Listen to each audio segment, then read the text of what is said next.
Hello dear student, I am D R Anjali Gupta और आज हम देखने वाले हैं B pharm 8 semester pharm marketing management, जिसकी यूनिट 4 को आज इस वीडियो में पूरा कंप्लीट करेंगे। इससे पहले हमने यूनिट 1, यूनिट 2, यूनिट 3 कंप्लीट कर लिए विद अ ट्रिक। अगर आपने वो वीडियो नहीं देखी है तो आप वो वीडियो देख सकते हैं हमारे इसी चैनल पे डी आर अंजलि गुप्ता पे। तो चलिए अब हम स्टार्ट करते हैं अपना यूनिट 4। तो यूनिट 4 में स्टार्ट करने से पहले हमारी जो है तो वो है हमारी फार्मास्यूटिकल मार्केटिंग चैनल, ये हमारा टॉपिक है। तो इसमें हम पहले डिज़ाइन देखते हैं चैनल और चैनल मेम्ब्रेन की। तो ये क्या होता है design channel and channel membrane. तो मार्केटिंग चैनल तो आप यह 3 कैटेगरी में डिवाइड करता है और यह टारगेट मार्केट तक पहुंचता है।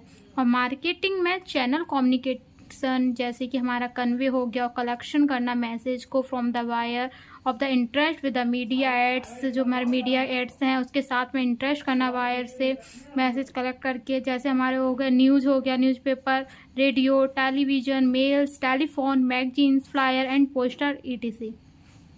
कंपनीज होती हैं वो कंपनीज इंटरनेट सर्विस को यूज़ करने के लिए कनेक्ट करती हैं। जैसे हमारा हो गया इसमें ईमेल हो गया, वेबसाइट्स हो गए, टेक्स्ट मैसेज हो गया, ब्लॉग्स हो गए और URLs हो गए to to submit like ads. जैसे हमारे जो लाइक होते हैं, लाइक्स एड यानी एडवर्टाइजमेंट आते हैं, वो सब हमारे क्या होते हैं, ये चैनल्स होते हैं, डिजाइन किए हुए चैनल्स। अब हम देखते हैं इसमें फंक्शंस देखें तो function of distribution channel include करें तो इसमें जो डिस्प्ले है, सेल है, उसको फैसिलिटेट करना, प्रोडक्ट की सर्विस और जो टारगेट होते हैं वायर यूजर्स के उनको प्रोवाइड करना, उनको मीन्स कंटेक्ट द चैनल्स के साथ कंटेक्ट करना डायरेक्ट।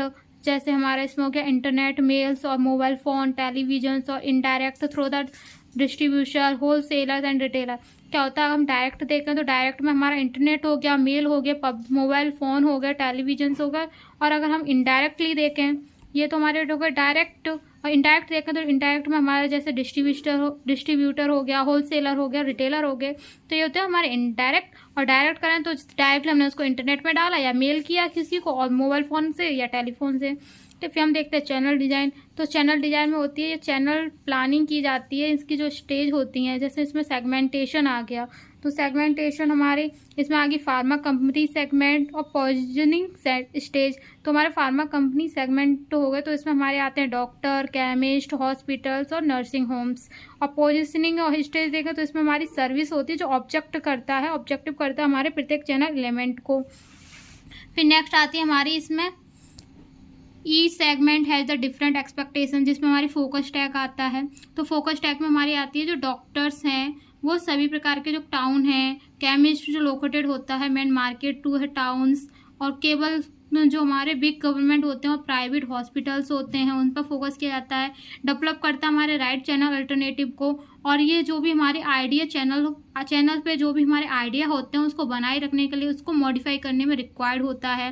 फिर नेक्स्ट आता है हमारे डिफाइनिंग द कस्टमर नीड्स। तो जो कस्टमर नीड्स कैसे डिफाइन कर सकते हैं, तो इसमें हमारा आता है lot size, waiting time, choice to the consumers and service support आता है। तो हमारा लोड साइज क्या होता है, लोड साइज में हमारे जैसे हो गया टूथपेस्ट हो गया, पैक साइज हो गया, व्हीट फ्लोर हो गया, पैक्स हो गए, motor with the horse power हो गया। अगर वेटिंग टाइम में देंगे तो वेटिंग टाइम में हमारे जो डिजायर होते हैं परचेज में वो डिफरेंस होते हैं। फिर चॉइस टू द कंज्यूमर देगा तो इसमें वेराइटी और असॉर्टमेंट आ गए। फिर सर्विस सपोर्ट देकर सर्विस सपोर्ट में हमारी जो सेल सपोर्ट होते हैं वो मेंटेनेंस और उसको रिपेयर करने के लिए, इंस्टॉलेशन ट्रेनिंग के लिए और होम डिलीवरी करने के लिए। फिर नेक्स्ट आता है डिजाइनिंग चैनल ऑब्जेक्टिव। जो भी हमने डिजाइन चैनल है उसके ऑब्जेक्टिव्स क्या हैं उसको देखते हैं। तो उसमें इंडस्ट्री प्रोडक्ट होता है वो डायरेक्टली मार्केट में कंपनी के द्वारा रिक्वायर किया जाता है। जो कंज्यूमर प्रोडक्ट होते हैं वो लार्ज नंबर आउटलेट में अवेलेबल होने चाहिए। जो फ्रोजन डिजर्ट और आइसक्रीम प्रोडक्ट होते हैं वो कोल्ड स्टोरेज फैसिलिटी में आवश्यकता होती है उनकी। और सीड सेलिंग हो गए जो रूरल डिस्ट्रीब्यूशन में होनी चाहिए, आवश्यकता होनी चाहिए। फिर नेक्स्ट आती है हमारी सेलेक्टिंग द एप्रोप्रिएट चैनल। तो इसमें क्या होता है, एक प्रोड्यूसर आइडेंटिफाई करता है suitable for the seller, intermediate जो गुड्स होते हैं उनको वाइडली अवेलेबल और अप्रोचेबल टारगेट मार्केट के लिए करता है। और वो जो भी हमारे कॉन्टैक्ट होते हैं, एक्सपीरियंस होती है, एक्सरसाइज होती है, वो अधिक से अधिक इफेक्टिवनेस और एफिशिएंट सेलिंग करने के लिए करता है। फिर यह रिक्वायर्ड होता है प्रोड्यूसर जो कि सफिशिएंट फाइनेंशियल रिसोर्सेस में नहीं करता है, और एक्सरसाइज जो सेल्स हैं और जो हमारे प्रोडक्ट है, सर्विस है, उसको डायरेक्टली और सर्विस टाउन पे ओन करता है। फिर यह जो भी इजीली थ्रो होते हैं वर्क उनको बनाए रखता है वाइडली स्प्रेड करके network to the private selling firms में। फिर जो भी हमारे ऑप्टिकल चैनल होते हैं उनको जानता है with the limitation to the reach each target segment. जो भी प्रत्येक टारगेट होता है उसको सेगमेंट करता है और उसको बेस्ट पॉसिबल चैनल तक स्टेबलाइज करता है। फिर हमारे आते हैं जो हमारे चैनल मैनेजर होते हैं वो कैरी करते हैं out gap the analysis of channels design, जो कि हमारे डिफरेंस होते हैं ऑप्टिमल और एक्चुअल चैनल के बीच में। ऑप्टिमल और एक्चुअल चैनल के बीच में होते हैं जो चैनल डिजाइन होती है वो डिफरेंट गैप वगैरह रहती हैं एनालाइज करने के लिए। फिर ये गैप होते हैं वो सीन किए जाते हैं डिमांड और सप्लाई साइड पर। फिर gap on the demand side implies that the channels fails to give proper service output the demand. जो हमारे सप्लाइड होते हैं ओवर सप्लाइड होते हैं वो करते हैं। फिर सप्लाई साइड पर जो गैप इम्प्लाइज होते हैं ये हाई कॉस्ट पर सर्विस करते हैं वन ऑफ द चैनल पर। फिर हम नेक्स्ट देखते हैं एक कन्फ्लिक्ट इन चैनल। ये 2024 में आया हुआ क्वेश्चन है, ठीक है, तो ये नेक्स्ट ईयर भी देख लेना अगर आए तो इसलिए इसको देख लेना अच्छी तरह से। फिर एक कन्फ्लिक्ट इन चैनल में क्या होता है, जो चैनल कन्फ्लिक्ट होते हैं वो अक्कर करके रखते हैं जब मैन्युफैक्चर ब्रांड इंटरमीडिएट या फिर जो चैनल पार्टनर्स होते हैं जैसे डिस्ट्रीब्यूटर, रिटेलर्स, डीलर्स और सेल्स रिप्रेजेंटेटिव जो selling their product directly to the consumer के द्वारा जो डायरेक्टली प्रोडक्ट को सेलिंग करने के द्वारा सेल्स को रिप्रेजेंटेशन करना, डील करना डीलर के साथ, रिटेलर करना, डिस्ट्रीब्यूशन करना, ये सब हमारे क्या होता है चैनल पार्टनर होके चैनल पार्टनर के साथ में जो डिस्ट्रीब्यूशन करता है मैन्युफैक्चरिंग का वो हमारा चैनल कन्फ्लिक्ट कहलाता है। अब जो हम इसमें क्या करते हैं, इसमें हम इंटरनेट के द्वारा भी कर सकते हैं मार्केटिंग, ठीक है। फिर जो हमारे टाइप्स होते हैं चैनल कन्फ्लिक्ट के वो 3 तरह से होते हैं। वो 3 तरह कौन कौन से, vertical channel conflict, horizontal channel conflict and multi channel conflict. तो वर्टिकल चैनल कन्फ्लिक्ट में हमारी आती है कि जो इसमें क्या होता है, इसमें डिफरेंट लेवल में सेम चैनल होते हैं। अगर हॉरिजॉन्टल चैनल कन्फ्लिक्ट की बात करें तो इसमें सेम लेवल है और उसमें जो चैनल है चैनल के साथ में ही वो लेवल क्या होंगे, सेम होंगे। और मल्टी चैनल से समझ में आ रहा है कि जो हमारे मार्केट चैनल होते हैं वो हमारे डिफरेंट होंगे। फिर एक क्वेश्चन आता है कि जो भी हमारे माइंड में रहता है कि क्या यह चैनल कन्फ्लिक्ट कॉज पैदा करता है। ये हमारे various reason channel conflict started करते हैं, जैसे इसमें हमारा आ गया गोल इनकम्पेटिबिलिटी आ गई है ना। फिर इसमें क्या होता है कि ये मैन्युफैक्चर में विश करता है कि मार्केट पेनिट्रेशन को अटेंड करने के लिए short term through the low price policy, लेकिन जो डीलर होते हैं वो हाई मार्जिन पर कुछ टाइम ही उसको गेन करते हैं। और फिर सेकंड पॉइंट होता है कि इसमें जो भी हमारे चैनल मेंबर होते हैं उसके राइट्स और उसके रोल्स अनक्लियर होते हैं। फिर थर्ड आता है इसमें कि जो भी सेल्स क्रेडिशन होते हैं वो अलोकेशन करते हैं ट्रेजरी टू द इशूज़, जो भी इशूज़ वगैरह होते हैं उसको ट्रेजरी एलोकेशन करते हैं सेल्स के साथ में।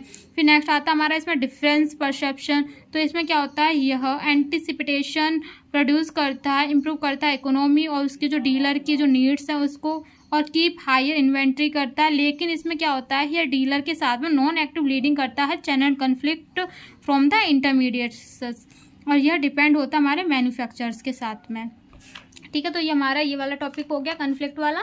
फिर हमारा नेक्स्ट टॉपिक आता है इसमें physical distribution management strategy importance, ठीक है। तो इसमें क्या होता है, जो मैनेजमेंट होते हैं उनकी एक्टिविटी को कंट्रोल करना, और ये हमारे स्टोरेज, हैंडलिंग और जो गुड्स की मूवमेंट होता है ऑर्गेनाइजेशन के साथ में उनको इन्वॉल्व करना विद द कस्टमर के शिपमेंट के साथ। फिर हमारे आती है फिजिकल डिस्ट्रीब्यूशन।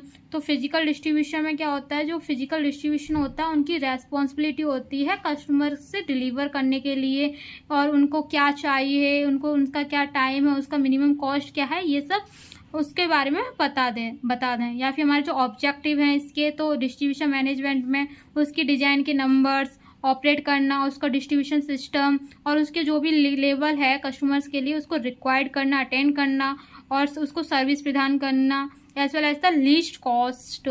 फिर नेक्स्ट आता है इसमें टाइप्स। तो टाइप्स में हमारे आते हैं इसमें फिजिकल सप्लाई, फिजिकल डिस्ट्रीब्यूशन, ठीक है। तो इसमें फिजिकल सप्लाई, फिजिकल डिस्ट्रीब्यूशन में क्या होता है, जो फिजिकल सप्लाई होता है उसमें जो भी गुड्स हैं उसको मूविंग करना from the supply to the manufacture. फिर इनबाउंड करना। फिर फिजिकल डिस्ट्रीब्यूशन में देखें तो इसमें जो गुड्स होते हैं वो मूविंग करते हैं हमारे मैन्युफैक्चर टू कस्टमर। जो हमारे फिजिकल सप्लाई उसमें सप्लायर से मैन्युफैक्चर तक जाता है गुड्स। और अगर हम फिजिकल डिस्ट्रीब्यूशन की बात करें, जिस सप्लाई है सप्लाई से सप्लायर हो गया तो सप्लायर से मैन्युफैक्चर। और अगर फिजिकल डिस्ट्रीब्यूशन की बात करें तो इसमें मैन्युफैक्चर से कस्टमर तक, और इसमें इनबाउंड होता है, इसमें आउटबाउंड होती है। फिर इसमें एक्टिविटी देखें फिजिकल डिस्ट्रीब्यूशन की, तो इसमें हमारे जो 5 पॉइंट आते हैं, जिसमें हमारा आता है ट्रांसपोर्टेशन आता है, डिस्ट्रीब्यूशन इन्वेंट्री आती है, मटेरियल हैंडलिंग आता है, पैकेजिंग आती है और ऑर्डर प्रोसेसिंग आता है। तो ट्रांसपोर्टेशन में क्या होता है, जो भी फर्म बिल्डिंग होती है उसको गुड्स को आउटसाइड करना वेरियस मेथड के द्वारा, तो हमारा वो क्या होता है ट्रांसपोर्टेशन होता है। डिस्ट्रीब्यूशन इन्वेंट्री में इसमें जो डिस्ट्रीब्यूशन सिस्टम में जो कोई भी पॉइंट है इन्वेंट्री करना, गुड्स को फिनिश करना सभी प्रकार के, तो वो इंक्लूड करना वो हमारा डिस्ट्रीब्यूशन इन्वेंट्री में आता है। फिर मटेरियल हैंडलिंग आती है, तो इसमें क्या होता है जो डिस्ट्रीब्यूशन सेंटर होते हैं वो गुड्स के इनसाइड उसके मूवमेंट को स्टोर करना। फिर पैकेजिंग में जो भी गुड्स मूविंग करते हैं डिस्ट्रीब्यूशन सिस्टम में वो हमारे प्रोटेक्ट और आइडेंटिफाइड करना कंटेंट में, तो हमारी क्या होती है पैकेजिंग होती है। ऑर्डर प्रोसेसिंग की देखें तो ये हमारे सभी प्रकार की जो एक्टिविटीज़ हो रही हैं कस्टमर के ऑर्डर के साथ में उसको फिलअप करके रखना, उसमें इंक्लूड करना, वो ऑर्डर प्रोसेसिंग कहलाता है। फिर नेक्स्ट होती है हमारी इसमें स्ट्रेटजी इंपॉर्टेंस। स्ट्रेटजी इंपॉर्टेंस में क्या होता है कि मार्केटिंग चैनल हमारे टाइपिकली कंपोज होते हैं नंबर के साथ में, कंपनी के साथ, और यह प्रत्येक फोकस करके रखता है डिजायर्ड गोल्स और इंटरेस्ट को। फिर ये हमारे गोल्स इंटरेस्ट करते हैं कंपीटिंग चैनल्स मेम्ब्रेन में ऑफ्टन करता है fails to cooperate with the प्रत्येक जो भी एक दूसरे के साथ में और इवन वर्क कर रहे होते हैं क्रॉस पर्पस में। फिर स्ट्रेटजी स्टेप में फिजिकल डिस्ट्रीब्यूशन, और ये इंटेंट करता है रिजॉल्व दिस प्रॉब्लम, जो भी प्रॉब्लम है उसको रिजॉल्व करना। और यह एज वेल एज द जो प्लान होते हैं मैनर के उनको 2 पार्टीज के बीच में मार्केट चैनल्स में फंक्शन करना है ना। और इसमें इवन दे मेक कस्टमर के साथ बिलीव रखना कि ये हमारी डीलिंग है विद द सिंगल ऑर्गेनाइजेशन, और उनको फुली करना इंटीग्रेटेड डीलिंग के साथ में और सिंगल ऑर्गेनाइजेशन के साथ। और फिर ये हमारे जो मार्केट लॉजिस्टिक होते हैं उनको इंक्लूड करना फिजिकल डिस्ट्रीब्यूशन के साथ, जो कि इम्पोर्टेंट टास्क होता है चैनल मैनेजमेंट का कंपनी के साथ में और उसके फर्म के साथ में। फिर हमारा आता है task in physical distribution management. तो जो फिजिकल डिस्ट्रीब्यूशन मैनेजमेंट का उसमें टास्क क्या होता है वो देखते हैं। तो इसमें जो फिजिकल डिस्ट्रीब्यूशन होता है वो रेफर करता है actual physical flow of the product का जो एक्चुअल फिजिकल फ्लो होता है उसको रेफर करता है फिजिकल डिस्ट्रीब्यूशन। और कॉन्ट्रास्ट में जो फिजिकल डिस्ट्रीब्यूशन मैनेजमेंट होता है वो डेवलप करता है, ऑपरेट करता है process of the result of the effective and efficient physical flow of product. जो प्रोडक्ट की जो फिजिकल फ्लो है इफिशिएंट करता है, उसको इफेक्टिव करता है, उसका जो रिजल्ट आ रहा है उसको ऑपरेट करके उसकी प्रोसेस को डेवलप करता है। तो फिजिकल डिस्ट्रीब्यूशन मैनेजमेंट। अब इफेक्टिव फिजिकल डिस्ट्रीब्यूशन मैनेजमेंट ये रिक्वायर्ड करता है carefully the attention to the 5 integrated activities. जो हमारे टास्क होते हैं इसके फार्मास्यूटिकल इसका जो टास्क होता है वो फिजिकल डिस्ट्रीब्यूशन मैनेजमेंट का, तो 5 तरह से उसकी एक्टिविटी रहती है। जैसे उसमें ऑर्डर प्रोसेसिंग हो गया, इन्वेंट्री कंट्रोल हो गया, इन्वेंट्री लोकेशन वेयर हाउसिंग हो गया, और मटेरियल हैंडलिंग हो गया, और ट्रांसपोर्टेशन हो गया। तो ये 5 होते हैं जो इसके टास्क होते हैं। तो इसकी अगर हम इसकी ट्रिक देखें ना तो इसकी जो ट्रिक बनेगी वो बनेगी इसकी मोटी। ये तो याद हो जाएगा अच्छी तरह से। इसको याद करने के लिए जो 5 इसके जो टास्क हैं फिजिकल डिस्ट्रीब्यूशन उसके मैनेजमेंट के, तो उसको तो याद कर सकोगे ना मोटी से। कैसे? M से मटेरियल हैंडलिंग, O से ऑर्डर प्रोसेसिंग, T से ट्रांसपोर्टेशन, और I से हमारा इसमें इन्वेंट्री कंट्रोल, और एक और I से इन्वेंट्री लोकेशन वेयर हाउसिंग। ठीक है, तो ये हमारे जो 5 टास्क हैं फिजिकल डिस्ट्रीब्यूशन मैनेजमेंट के, उसकी ट्रिक हमारी मोटी। ये लॉन्गर टाइम तक याद रहेगी और अच्छी तरह से याद रहेगी, आई नो वेल। ठीक है, तो ये 5 पॉइंट हैं, ये अच्छी तरह से इस ट्रिक से याद हो जाएंगे। चलिए नेक्स्ट देखते हैं। तो इसको हमने 5 पॉइंट थे अब उसको डिटेल में देखते हैं। तो पहले हम देखते हैं इसमें ऑर्डर प्रोसेसिंग। तो ऑर्डर प्रोसेसिंग में क्या होता है, जो भी हमारे पॉइंट होते हैं स्टार्टिंग पॉइंट उसमें फिजिकल डिस्ट्रीब्यूशन सिस्टम्स में, तो उसमें जो ऑर्डर प्रोसेसिंग करना, जो कि हमारे एक्चुअली और प्रोमोटिंग ऑर्डर होते हैं उसको फिलिंग करना, हैंडल करना, रिसीव करना for the procedure of set, जो भी हमारे प्रोसीजर होते हैं सेट में, उसमें क्या होता है, उसमें रिसीविंग करना, हैंडलिंग करना, फिलिंग करना ऑर्डर को और उसको प्रमोट करना और एक्चुअली टाइप से। फिर दूसरा आता है इन्वेंट्री कंट्रोल। तो इन्वेंट्री कंट्रोल में क्या होता है, जो भी हमारे गोल्स होते हैं इन्वेंट्री कंट्रोल के, उसमें सेटिस्फाई करना, ऑर्डर करना, उसको फुलफिल करना एक्सपेक्टेशन को कस्टमर के लिए। और जबकि जो भी मिनिमाइज्ड होते हैं उसमें इन्वेस्टिगेशन, फ्लक्चुएशन के बीच में, दोनों के बीच में मिनिमाइज करना इन्वेंट्रीज में। फिर नेक्स्ट आता है इन्वेंट्री लोकेशन वेयर हाउसिंग। तो इसमें management must make the critical decision about the size, location, transportation of inventory. जो भी इन्वेंट्री के जो ट्रांसपोर्टेशन होते हैं और जो लोकेशन होते हैं उनके साइज में उसके डिसीजन, क्रिटिकल डिसीजन को के बारे में उसको बनाए रखना मैनेजमेंट में। और जो ये एरिया होते हैं वो इंटर रिलेटेड होते हैं, ऑप्टेन द इन कॉम्प्लेक्स वे, जो भी कॉम्प्लेक्स वेज होते हैं उसमें ऑप्टेन होते हैं। फिर वन की कंसिडरेशन मैनेजिंग इन्वेंट्री, क्या होता है, जो इसमें एक की होती है कंसिडरेशन की, तो उसमें मैनेजिंग इन्वेंट्री में जैसे वेयर हाउसिंग हो गया, जो कि इन्फ्लुएंस करता है, रेंज करता है फंक्शंस को, जैसे कि इसमें असेंबलिंग, डिवाइडिंग और जो स्टोरिंग प्रोडक्ट होते हैं उसको प्रिपेयर करना, ये हमारा रिसिपिंग कहलाता है। फिर नेक्स्ट आता है हमारे इसमें मटेरियल हैंडलिंग।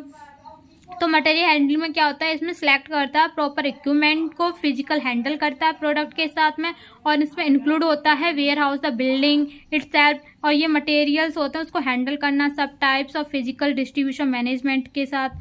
फिर नेक्स्ट आता है इसमें कि जो इक्विपमेंट होते हैं वो हमारे वेल मैच होने चाहिए टास्क के साथ में, और जो मिनिमाइज होना चाहिए, लॉस होना चाहिए, और के लिए जो ब्रेकेज, स्पॉयलर, थेफ्ट होते हैं।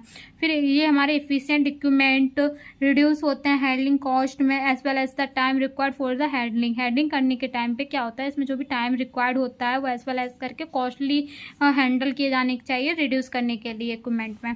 फिर इसमें आता है हमारा ट्रांसपोर्टेशन। तो ट्रांसपोर्टेशन में क्या होता है कि जो हमारा मैनेजमेंट होता है वो पार्टिकुलर कैरियर के और जो हमारे ट्रांसपोर्टेशन के जो मोड होते हैं उन दोनों के बीच में डिसाइड किया जाना चाहिए, और ये लीडिंग होना चाहिए मोड्स ऑफ ट्रांसपोर्टेशन। और द रेल रोड होते हैं उसमें जो ट्रांसपोर्टेशन का मोड होता है उसमें लीडिंग होना चाहिए, जैसे इसमें हमारे हो गया रेल रोड में trucks, pipelines, water vessels and एयरप्लान्स।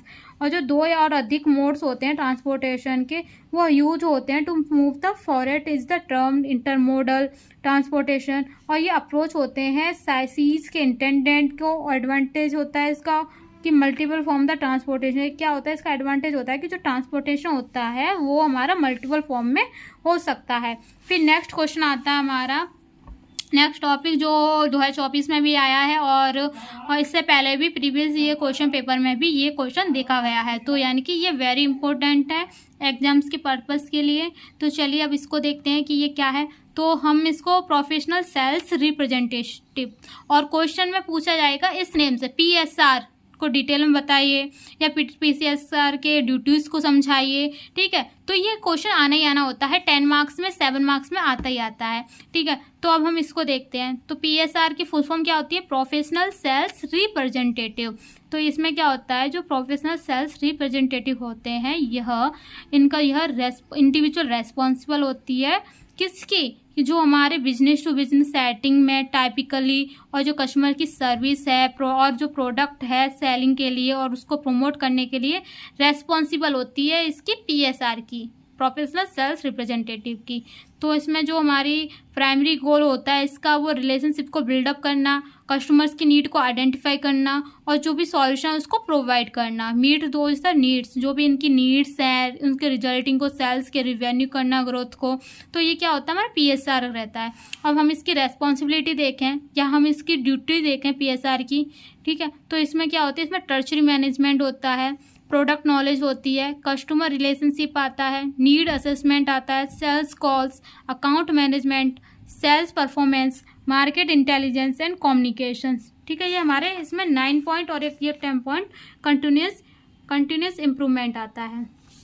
चलिए इसको भी देखते हैं। तो इसकी जो रेस्पॉन्सिबिलिटी है टर्चरी मैनेजमेंट की, तो हमारे इसमें क्या होता है, मतलब PSR की जो ड्यूटी होती है उसमें पहला पॉइंट आ रहा है टर्चरी मैनेजमेंट। तो इसमें क्या होता है, जो भी कस्टमर के बेस होते हैं और जो हमारी टर्चरी होती है उसको डिजाइन करना, उसको मैनेज करना, वो हमारी होती है टर्चरी मैनेजमेंट।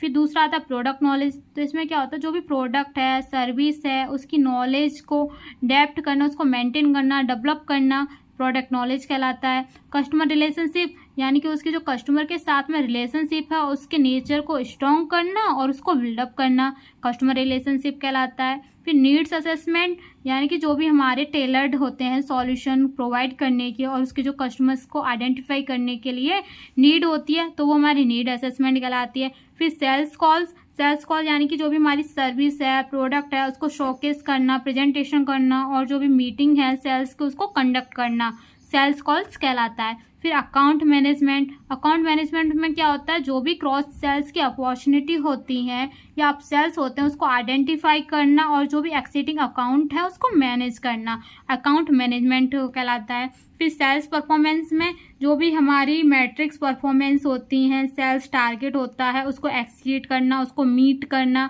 क्या कहलाता है, सेल्स परफॉर्मेंस कहलाता है। फिर मार्केट इंटेलिजेंस, तो मार्केट इंटेलिजेंस में क्या होता है, जो मार्केट डेवलपमेंट और जो कंपटीटर हैं उसके इंडस्ट्री ट्रेंड पर अपडेट करना, उसको स्टे करना, मार्केट इंटेलिजेंस कहलाता है। फिर कम्युनिकेशन आता है, तो कम्युनिकेशन में जो भी हमारे इफेक्टिव कम्युनिकेशन को इंश्योर करता है, कस्टमर्स और जो मैनेजर्स होते हैं उनकी एलर्जी को के साथ में कोलिब्रेट करता है, वो हमारी क्या कहलाती है, कम्युनिकेशन कहलाती है।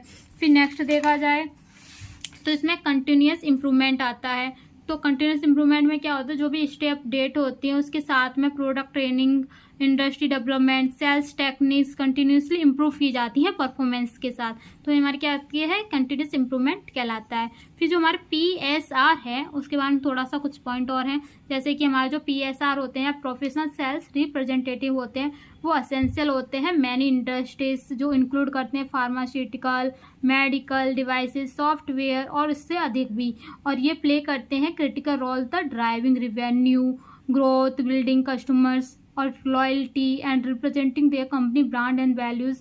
क्या होता है, जो भी हमारी कंपनीज हैं और जो हमारे कस्टमर्स हैं उसमें बिल्डअप करते हैं loyalty, representative company brand value, और ये सब हम कौन करते हैं, PSR ही करते हैं। ठीक है, फिर ये हमारा हो गया। उसके बाद ये इंपॉर्टेंट है, क्वेश्चन 10 मार्क्स के अंतर्गत या 7 मार्क्स के अंतर्गत आता है और कभी कभी 2 मार्क्स में भी पूछ लिया जाता है, इसलिए ये तो वेरी इंपॉर्टेंट है, तो आप इसको अच्छी तरह से देख सकते हैं। फिर इसके बाद नेक्स्ट टॉपिक आता है purpose of detailing selecting and training supervisor. तो इसमें देखें तो इसमें क्या होता है, जो सेल्स फोर्स होते हैं वो इंक्लूड करते हैं डाइवर्सिटी ऑफ द टास्क की डाइवर्सिटी में जो हर्ट होती है मार्केटिंग का, और इसमें जो हमारी करंट स्किन में कस्टमर्स एक्सपेक्ट करता है, करेक्ट जो सेल्समैन्स में जो डिजायर्ड होते हैं उसकी करेक्टरिस्टिक्स के नंबर को, और जैसे हमारा हो गया इसमें हो गया good product knowledge, interesting talk about the operation case of service sales and reliability of the company की जो रिलायबिलिटी होती है और जो सर्विस सेल्स होते हैं उसके केस में ऑपरेट करता है और जो टॉल ऑपरेशन करता है, अबाउट द जो टॉक होते हैं interesting knowledge goods like product, है ना, तो ये सब, और ये इनकी जो क्वालिटी होती है वो सेल्स फोर्स के लिए, वो कंपनीज की डिटेल के लिए आवश्यक होती है। Select the train and supervisor, और सभी प्रकार जो मेंबर्स होते हैं चैनल्स के, और कंपनीज इन्वेस्ट करती है ये सभी एरिया को। फिर फार्मास्यूटिकल कंपनी के द्वारा और कंपनी के साथ जो फार्मास्यूटिकल कंपनीज होती हैं वो comply with the regulatory guidelines and product are not sensitive for human use के लिए जो भी सेंसिटिव होते हैं उसमें नहीं होता है प्रोडक्ट, और जो गाइडलाइंस होती है उसके रेगुलेटरी के साथ में कंप्लाई कर सकता है, और ये इसलिए ये ट्राई करते हैं focus to the better selection training supervisor motivation compensating from the improving sales forces and productivity. तो इसका इनका जो मेन फोकस रहता है वो रहता है कि जो हमारा सिलेक्शन करें, ट्रेनिंग करें सुपरवाइजर की, या मोटिवेशन और कंपेंसिंग करें इम्प्रूविंग सेल्स की फोर्स प्रोडक्टिविटी के लिए, तो उसमें बेटर सिलेक्शन कर सकें। फिर हमारी आती है इसमें handling the sales force. Handling the sales force में क्या आता है कि इसमें जो सेल्स फोर्स होते हैं वो मैनेज करते हैं रिप्रेजेंटेटिव द सेल्स अप्रोचिंग, और जो इनकरेजिंग करता है, कंट्रोल करता है ट्रेनिंग को, सिलेक्ट करता है रिक्वायरमेंट में कंपनीज में, और हेल्प करता है उनकी प्रोसेसेस और स्ट्रेटजीज डिफरेंट तरीके से। फिर हमारी नेक्स्ट आती है requirement and selecting representative. Handling the sales force देखें तो इसमें जो सेल्स फोर्स होता है उसको मैनेज करना, रिप्रेजेंट करना, सेल्स की अप्रोप्रिएट अप्रेसिंग करना, इंकरेज करना, ट्रेनिंग में कंट्रोलिंग करना, सिलेक्ट करना रिक्वायरमेंट टू द कंपनी और उसको हेल्प करना प्रोसेस में डिफरेंट स्टेजेस में। तो हैंडलिंग द सेल्स फोर्स आता है। फिर रिक्वायरमेंट एंड सिलेक्टिंग रिप्रेजेंटेटिव, तो इसमें क्या होता है, जो रिक्वायरमेंट होता है सिलेक्ट रिप्रेजेंटेटिव का, जो डिसाइड करता है factor for the successful sales force suitability. और यहाँ पे जो भी हमारे वेस्टेज होते हैं टाइम्स के साथ में उसकी मनी और रिक्वायरमेंट तो उनको रॉन्ग पीपल के साथ ऑलमोस्ट 20% तक average yearly sales reps in the all trades. ठीक है, तो हमारे आता है रिक्वायरमेंट एंड सिलेक्टिंग रिप्रेजेंटेटिव में आता है। फिर नेक्स्ट देखते हैं हम इसमें training and supervising sales representative. तो इसमें क्या होता है, जैसे as per the customers expectation होती है, sales person suppose that the performed product information जो gives their ideas and enhance operation, और जो कंपोनेंट होते हैं ट्रस्ट वर्दली होते हैं। और ये जो हमारी सेल्स की जो सेल्स में जो क्वालिटीज़ होती है उसके पीपल्स के लिए through the training in company में ट्रेनिंग करने के लिए, और जो रिक्वायर होता है लार्ज इन्वेस्टमेंट में। और इस प्रकार जो भी हमारी ट्रेनिंग होती है वो हमारी कुछ वीक्स से हमारी रेंज में अधिक हो जाती है, सेवरल मंथ में, और जो फार्मास्यूटिकल कंपनी के केस में, और एवरेज करती है ट्रेनिंग पीरियड में 28 वीक्स। फिर ट्रेनिंग टाइम होता है वो डिपेंड करता है इंट्रेंसी ऑफ द मार्केटिंग जॉब, और इनका जो रिक्वायरमेंट होता है वो नेचर पर होता है। फिर हम देखते हैं इसमें norms for the customer calls, norms for the customer calls. तो इसमें क्या होता है, कोई भी पर्सन और जो लीगली एंटिटी इंगेज करता है टेली मार्केटिंग में वो register itself with the telecom regulatory authority of the India, जिससे telecom regulatory authority of India, इसकी शॉर्ट फॉर्म होती है TRAI। ठीक है, ये जो है ना इसके शॉर्ट फॉर्म क्या है, TRAI। एंड जो हमारी जो गाइडलाइंस होती है स्टार्टिंग ग्लो, जैसे इसमें as per the schedule first, अगर हम शेड्यूल फर्स्ट पर देखें तो इसमें टेलीकॉम कॉमर्शियल कम्युनिकेशंस कस्टमर्स परफेयर करता है रेगुलेशन 2010 में, और यह अश्योर करना चाहिए इसको कि promotion SMS belonging to a defined category sale the content information only the related to specified classes, और जो भी हमारी मिक्स कोई भी अदर इंफॉर्मेशन होती है वो नहीं होनी चाहिए। और यहाँ पे जो भी सिक्योरिटी होती है डाटा डाउनलोड करने की national customer performance register portal से, तो वो सिक्योरिटी होनी चाहिए। और यहाँ पे जो भी PSR की सॉलिड आंसर वर्ल्ड होते हैं, और जो टेली मार्केटिंग कॉल्स होती हैं उनके लिए जो भी केबल यूज़ होता है वो रिसोर्सेज टेलीकॉम रिसोर्सेज के लिए यूज़ करना अनवांटेड नहीं होना चाहिए, और कॉमर्शियल कम्युनिकेशन नहीं होना चाहिए जो कि हमारी done by the any subscriber belonging to national customer performance register, जो नेशनल कस्टमर परफॉर्मेंस रजिस्टर के में बिलोंग करते हैं सब्सक्राइबर कोई भी, और इसमें expected for the subscriber services. जो प्रॉपर कैप्शन होती है प्रोपोर्शनल ट्रांसफॉर्मेशन मैसेज, जो हमारा क्या होना वो contest from the access provider से कंटेस्ट होना चाहिए, और डॉक्यूमेंट इसमें जैसे कि अकाउंट रिटर्न्स रिपोर्ट्स आदि ये मेंटेन होने चाहिए, प्रोवाइड होना चाहिए। Demand the TRAI as per the rules orders as for the following ground.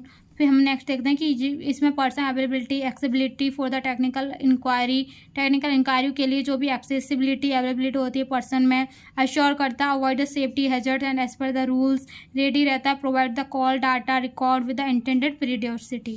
फिर नेक्स्ट आता है इसमें prohibited of the certain activity by the telemarketer. तो इसमें क्या होता है, जो टेली मार्केटर होते हैं वो उनकी जो रजिस्ट्रेशन, इस प्रकार के जो रजिस्ट्रेशन होते हैं जो प्रोविज़न करते हैं कोई भी सर्विस पर उनको इंगेज नहीं करना चाहिए, टारगेट मार्केटिंग पर रिक्वायर सेपरेट लाइसेंस परमिशन पर।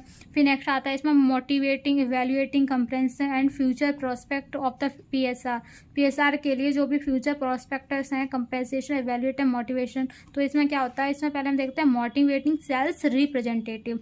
जो हमारा PSR है ना, तो PSR के अंदर 10 मार्क्स में हमें ये वाला लिखना पड़ेगा, ये पूरा पॉइंट ये। उसके बाद में हमें इसमें जो पर्पस लिखने पड़ेंगे, फिर हैंडल रिक्वायरमेंट ट्रेनिंग सुपरवाइजिंग और norms for the customer sales provided evaluating, और ये वाला जो sales for representative future perspective of the PSR, ये पूरा लिखना पड़ेगा, 10 मार्क्स में आता है। तो अब चलो हम इसको देखते हैं मोटिवेटिंग सेल्स रिप्रेजेंटेटिव। तो यहाँ पे सभी प्रकार, यहाँ पे हमेशा इनकरेज करता है sales representative offer the special inactivator.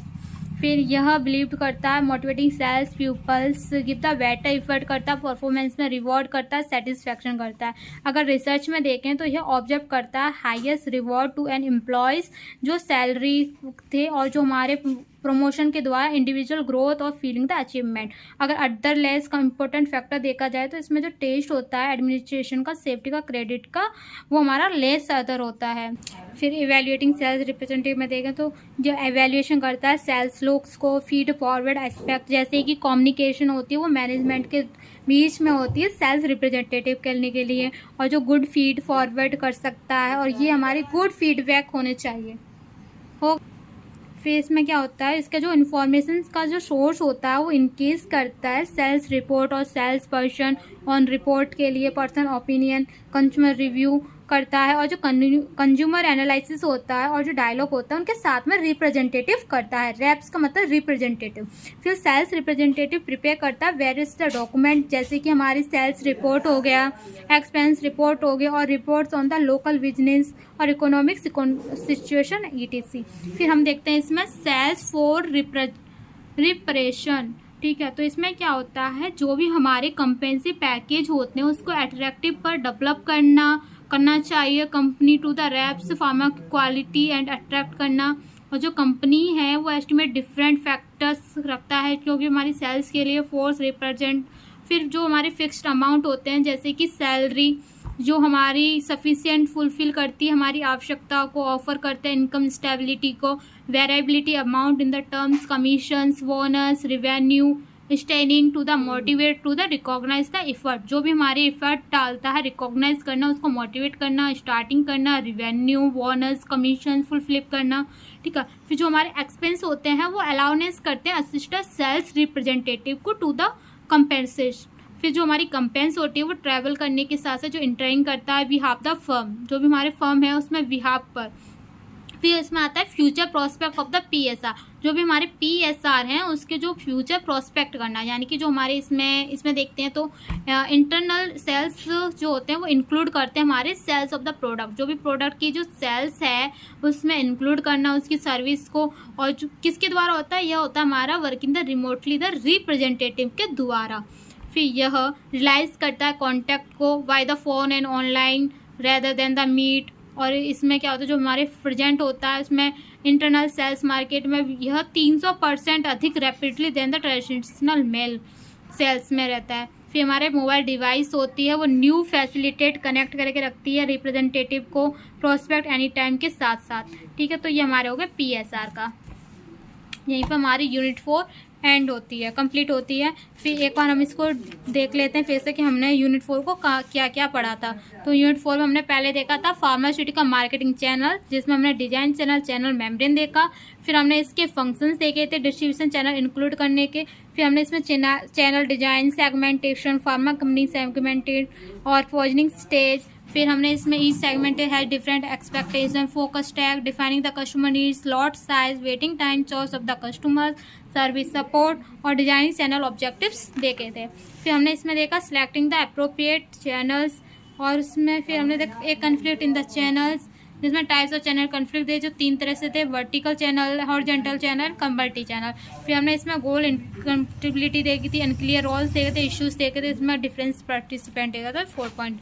फिर इसमें हमने physical distribution, management and strategy important देखी थी, फिजिकल डिस्ट्रीब्यूशन देखा था। फिर हमने इसके टाइप्स देखे थे जो 2 तरीके से थे, physical supply and physical distribution. फिर हमने इसकी फिजिकल डिस्ट्रीब्यूशन की एक्टिविटी देखी थी, जिसमें transportation, distribution, inventory, material handling, packaging and other processing थी। फिर हमने स्ट्रेटजी इंपॉर्टेंस देखा था। फिर हमने इसमें टास्क देखा था फिजिकल डिस्ट्रीब्यूशन मैनेजमेंट, जिसमें हमने ट्रिक देखी थी इसकी 5 टास्क की, वो है हमारी मोटी से मटेरियल हैंडलिंग, ओ से ऑर्डर प्रोसेसिंग, T से ट्रांसपोर्टेशन, I से inventory control, inventory location, warehousing. फिर हमने नेक्स्ट इसको हमने फुल डिटेल में देखा था इन पॉइंट्स को। उसके हमने PSR देखा था जो 10 मार्क्स में, 7 मार्क्स में, 2 मार्क्स में भी आ जाता है और 2024 में भी आया हुआ है। तो इसमें PSR देखते हैं, तो इसमें हमारी की रेस्पॉन्सिबिलिटी वगैरह देखे थे इसमें जो 10 पॉइंट। फिर इसके बारे में थोड़ा ये पढ़ा, उसके बाद हमने इसके पर्पस देखे थे, डिटेलिंग, सिलेक्टिंग और ट्रेनिंग सुपरवाइजर के। उसके बाद हमने हैंडलिंग देखा था सेल्स फोर्स का। फिर requirement and the selecting representative, फिर training and supervising sales representative देखा। फिर हम नॉर्म तक कस्टमर कॉल्स, फिर इसमें प्रोविजन देखा था जो हमारी एक्टिविटीज़ के द्वारा जो टैली मार्केट में हो रहा है। फिर इसमें motivational evaluation comparison future prospect of the PSR देखा था, जिसमें मोटिवेशन सेल्स रिप्रेजेंटेटिव पढ़ा, evaluating sales representative, sales force representation और हमने future prospect of the PSR देखा। तो ये हमारी यूनिट 4 कंप्लीट होती है। अगर आपको ये वीडियो पसंद आई हो तो इस चैनल को लाइक करें, सब्सक्राइब करें और अपने दोस्तों को शेयर करें। Thank you so much.